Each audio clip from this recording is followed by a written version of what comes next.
The stagecoach groaned as it rattled across the rutted Wyoming road, each jolt shaking Annie Whitmore straight to her bones. She tightened her arm around Tommy, her 6-year-old son, who slept restlessly against her shoulder. Dust coated his dark hair and settled into the folds of her faded dress. She brushed it gently away, fighting the sting rising in her eyes. Boston was now only a memory behind them. Cold winters, factory smoke, the small tenement room where she'd prayed each night for a way out. 3 months ago, she'd still been a seamstress, stitching until her fingers bled. Now she was riding toward a stranger who expected a wife. But not a child. Annie swallowed hard and pressed her free hand to the worn letter hidden in her pocket. Colt Mallister's handwriting was crude but steady, his words simple and honest. "I need a wife to help with the ranch. I offer a solid home and good treatment." She had memorized those words. What she had not written back was the truth about Tommy. Every time she tried, fear stopped her. What man wanted to take on another man's child? What man would welcome the burden of a boy who reminded her daily of everything she'd suffered? "Mama," Tommy's sleepy voice pulled her back. "Are we close?" "Almost, sweetheart," she murmured, kissing his hair. "You think you'll have horses?" Annie forced a smile. "Ranchers always do." The traveling preacher sitting across from her gave a warm nod. "Wyoming Territory is a good place for new beginnings, ma'am. The Lord favors the brave." Annie didn't feel brave. She felt like a woman running from a life that had nearly broken her. Running from the memory of Frank, his whiskey breath, his raised fists, the night she finally fled with Tommy, before those fists came for her child. Outside the window, the land grew wilder. Endless rust-colored earth, jagged rocks, and a horizon that felt too big for a woman like her. The sky stretched on forever, thin and sharp as a blade. Then the driver called out, "Bitter Creek Station ahead!" Annie's stomach twisted. This was it. The stagecoach rolled to a halt beside a small, dusty station. Men lounged against the building, their rough eyes following her as she stepped down with Tommy clinging to her skirts.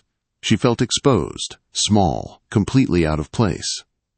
Then a quiet voice behind her said her name. "Mrs. Whitmore?" She turned and froze. Colt Mallister was a giant of a man, easily a head taller than the others. Broad shoulders, a deep brown beard, a pale scar carved through his left eyebrow. His clothes were worn but clean, and his eyes, gray like winter skies, watched her with a stillness that made her heart lurch. "Mr. Mallister," she whispered.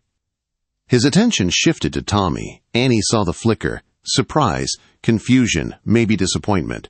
Her breath caught. This was the moment she had dreaded. "I must apologize," Annie said, gathering every scrap of courage she had. "I should have told you in my letters. This is my son, Tommy. I am a widow, and I wasn't alone in my marriage." The words trembled out. She braced for anger, rejection, Colt turning away and putting her right back on that stage. Instead, Colt knelt, slowly, deliberately, until he was eye level with Tommy. "How old are you, son?" Tommy swallowed. "6, sir." "6 is a good age." Colt's voice was steady, low. "Old enough to learn to ride." Tommy's eyes widened. "Really? Really?" Colt stood again and looked at Annie, not with anger, but something softer, quieter. "If the boy is part of you," he said, "then he's part of me now." Annie's breath left her in a shaky rush. She had prepared for everything. Rejection, scolding, humiliation, but not kindness. Never kindness. "Thank you," she whispered, voice breaking. Colt nodded once. "Let's get you home before dark." He loaded their small trunk onto a wagon hitched to 2 sturdy horses. When he lifted Tommy into the seat with one powerful arm, the boy's eyes shone with excitement. Annie mounted the mare Colt had brought for her Rosie and followed the wagon as it rolled into the vast Wyoming wilderness. The land around them shifted from rough flat ground to rolling hills, the sky stretching wider with every mile. Tommy peppered Colt with questions about horses, mountains, and ranch work. Colt answered patiently, his deep voice steady and calm. Annie watched them, her heart swelling with a mix of fear and hope she didn't dare name. When the sun dipped behind the mountains, they crested a ridge. Below them lay a valley dotted with cottonwood trees, and a creek winding like silver through the land. Buildings stood tucked against a bluff, a barn, corral, bunkhouse, and a sturdy 2-story log home. Colt lifted a hand. Barren Ridge Ranch. "Home," his voice said, though he didn't speak the word. Annie felt something inside her loosen. For the first time in years, she imagined a life not ruled by fear. But as they descended toward the ranch, a line of riders appeared on a far ridge, just silhouettes against the fading light. Watching. Waiting. Colt saw them, too. His jaw tightened. His hand drifted near the rifle resting by the wagon seat. Annie felt a chill. This land was beautiful, but it wasn't safe. And whatever shadows lived here, she and Tommy were now part of them. Annie woke her first morning at Barren Ridge to the unfamiliar quiet of the Wyoming plains. No street vendors, no factory whistles, no neighbors shouting through thin walls. Only wind in the cottonwoods and the soft nickering of horses. For a moment, she allowed herself to breathe it in, peace. Then Tommy barreled into her room, hair wild, boots mismatched, nearly vibrating with excitement. "Colt says I can help feed the chickens?" Annie half laughed, half gasped. "Chickens? You barely know how to tie your shoes, quote." Tommy grinned. "Samuel's teaching me." Samuel, the elderly ranch hand, had already taken Tommy under his wing, letting the boy trail him like a loyal puppy. Annie dressed quickly and followed them outside, relieved and grateful that Tommy seemed so at ease. But she still felt like a stranger in someone else's life. The stove smoked, the pump handle fought her, and one particularly angry red hen tried to peck her hand off. By mid-afternoon, Annie was close to tears, staring at a pot of half-burned beans. Colt appeared in the doorway, silent as a shadow. "Stove giving you trouble?" he asked gently. "It hates me," Annie muttered. Colt stepped in, sleeves rolled up, scar catching the light. He showed her how to adjust the airflow, how to bank the coals just right, his large hands deft and careful. "Takes time," he said simply. "You'll get it." With Colt near, the kitchen felt less intimidating.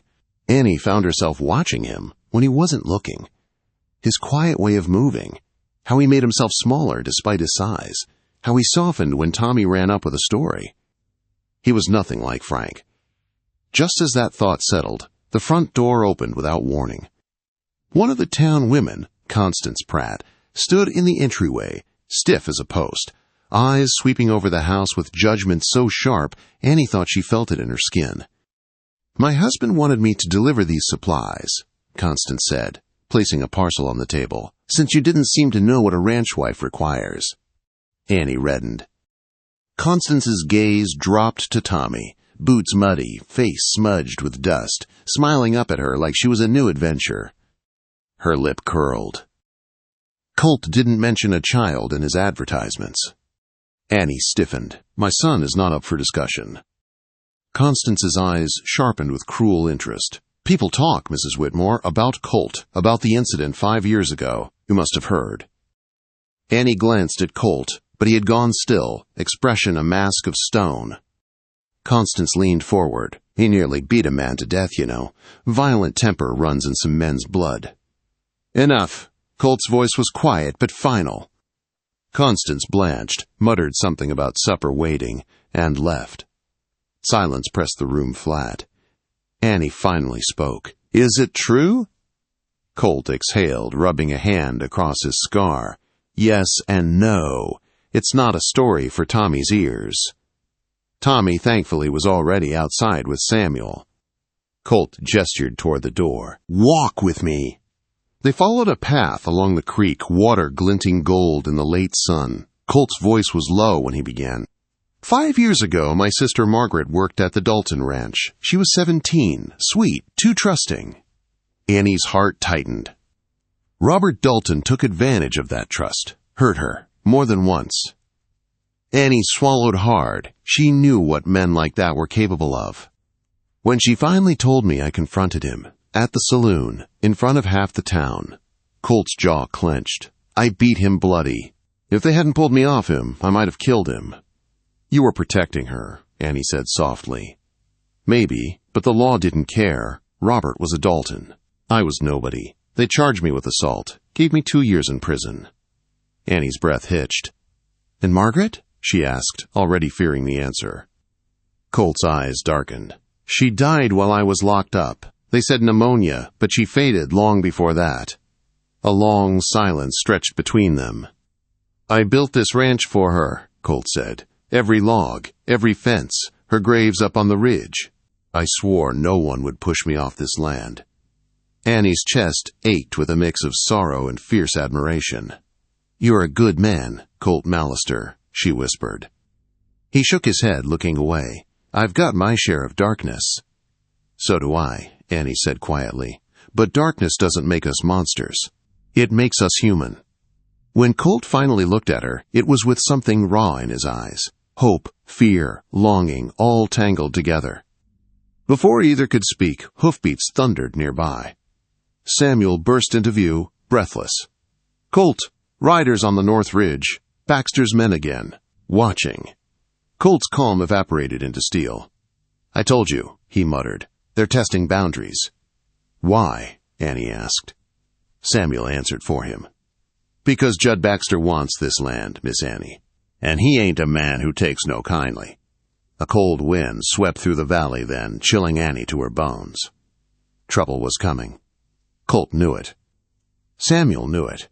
And as Annie looked toward the distant ridge, where dark silhouettes lingered like wolves waiting for nightfall, she knew it too. Barren Ridge Ranch was beautiful.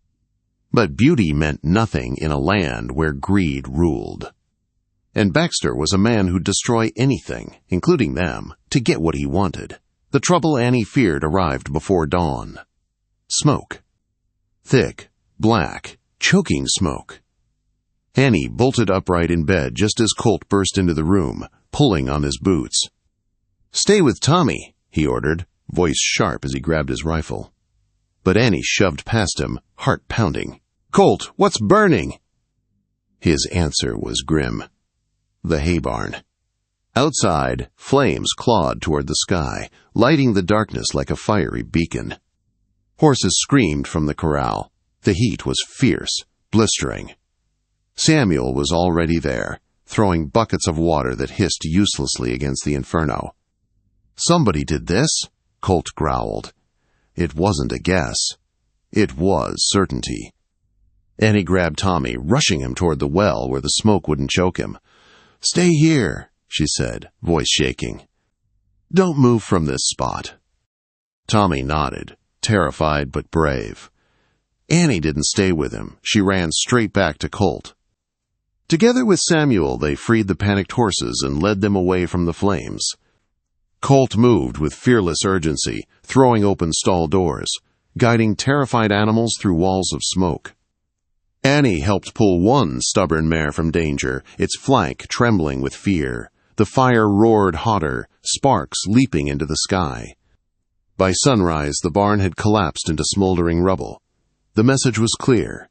This wasn't an accident. This was war. Inside the house, Colt sat at the table, head bowed over his ash-covered hands. Annie stood beside him, shaken but steady. We can rebuild, she whispered. Colt shook his head. Not in time. Winter's coming fast. We needed that hay. Samuel came in, breathless, hat in his hands. Tracks all around the barn, Colt. Fresh ones. They came in the night. Baxter, Colt said. The name scraped like broken glass. It's him. He wants to break us so we'll sell. Annie felt anger flare in her chest. He won't win. He can't. Colt looked at her then, really looked at her, as if searching for something he feared losing. I won't let him hurt you, he said quietly. Either of you. She reached out, covering his hand with hers. You don't have to protect us alone. But Colt's jaw tightened. I've fought men like Baxter before, he said. I know how far they go. The memory of Margaret hung heavy in the room. Later that afternoon, the storm worsened. Annie rode into town with Samuel to gather supplies and perhaps find help. But the moment she stepped off the wagon, the eyes of Bitter Creek turned cold. Whispers followed her. Mail-order bride. Brought a child. Mallister's trouble now. Should have stayed east. Inside the general store, Constance Pratt stood like a judge behind the counter. "Mrs. Mallister," she said, voice dripping with sugar, "I heard about the fire. Such a shame." "Do you know anything about it?" Annie asked. Constance's brows lifted. "Me? Heavens, no! But Judd Baxter came through earlier. He seemed very pleased." Annie's blood ran cold. She left the store without another word. But stepping outside, a shadow blocked her path. Judd Baxter himself. Tall, polished, smiling like a snake. "Well now," he drawled, "if it isn't the new Mrs. Mallister, you're prettier than I expected, considering your circumstances." Annie stiffened. "Get out of my way." Baxter's smile sharpened. "Colt should have taken my offer. This valley belongs to me. Always has. And when he runs out of hay and money and hope, you and that boy of yours will need someone else to depend on." Annie's heart hammered in her chest. "We'll never depend on you." "Oh, I disagree." Baxter leaned close. "Women like you always depend on someone." Before he could touch her, Samuel stepped forward, rifle slung casually, but his voice deadly calm. "You best move along, Baxter." Baxter's eyes flashed with something dark, but he stepped back, lifting his hands slightly. No harm meant. Just a friendly chat. Annie saw the truth. He was watching her, studying her, waiting for her to break. Samuel guided her back to the wagon. "He's poking the bear," Samuel muttered, "trying to make Colt snap so they can lock him up again." "He won't snap," Annie said, "not if we stand with him." But doubt crept in like a cold draft. Baxter wasn't just cruel. He was calculating. And Annie had seen what men like that were capable of. The final blow came at dusk. Colt rushed into the house, breathless, eyes blazing. "They took the herd," he said, "drove half my cattle into the canyon, stole the rest." Samuel swore under his breath. "This ain't about land anymore. He wants to destroy you." Colt slammed his fist on the table. "And he's close." "What do we do?" Annie whispered. Colt looked at her, tired, angry, determined. "We fight back." That night, as if summoned by Colt's words, hoofbeats thundered up the valley. Baxter's men. 6 of them, torches burning like devil's crowns. Baxter himself rode in front. He stopped only 10 yards from the house and smirked. "Evening, Mallister?" he called. "Lovely night for a visit." Colt stepped forward. "Leave my land." Baxter held up a paper. "County notice. Taxes on this ranch are overdue. By tomorrow morning, the property belongs to the highest bidder." "You forged that," Colt growled. Baxter shrugged. "Prove it." Annie stepped beside Colt, chin high, fear pushed aside by fury. "You won't take this ranch," she said. "Oh?" Baxter laughed. "And who's going to stop me? You?" But before anyone could answer, a rifle cracked. A bullet split the air, knocking Baxter's hat clean off. Silence. Every head turned. Samuel stood on the porch, rifle still smoking. "I don't miss," Samuel said calmly. "Next shot goes between your eyes." Baxter's men tensed. Annie grabbed Tommy's arm and pulled him behind her. Colt stepped forward, gun drawn. "Last warning, Baxter." For a moment the night held its breath. Then Baxter smiled, cold, poisonous. "This isn't over." He turned his horse and rode off into the darkness, his men following like wolves retreating into the trees. Annie exhaled only when the night grew silent again. Colt holstered his gun and turned to her. Fear and gratitude warred in his gray eyes. "You shouldn't have stood in front of me," he murmured. "You shouldn't have stood alone," she answered. When Colt finally pulled her into his arms, it wasn't passion, it was relief, it was fear. It was two wounded souls clinging to the only thing left standing. Tomorrow, Baxter would return. Tomorrow, they would fight for everything: their home, their safety, their family. But tonight, Annie rested her forehead against Colt's chest, feeling his heartbeat steady beneath her cheek. For the first time, she wasn't running. She was standing her ground. And she was ready.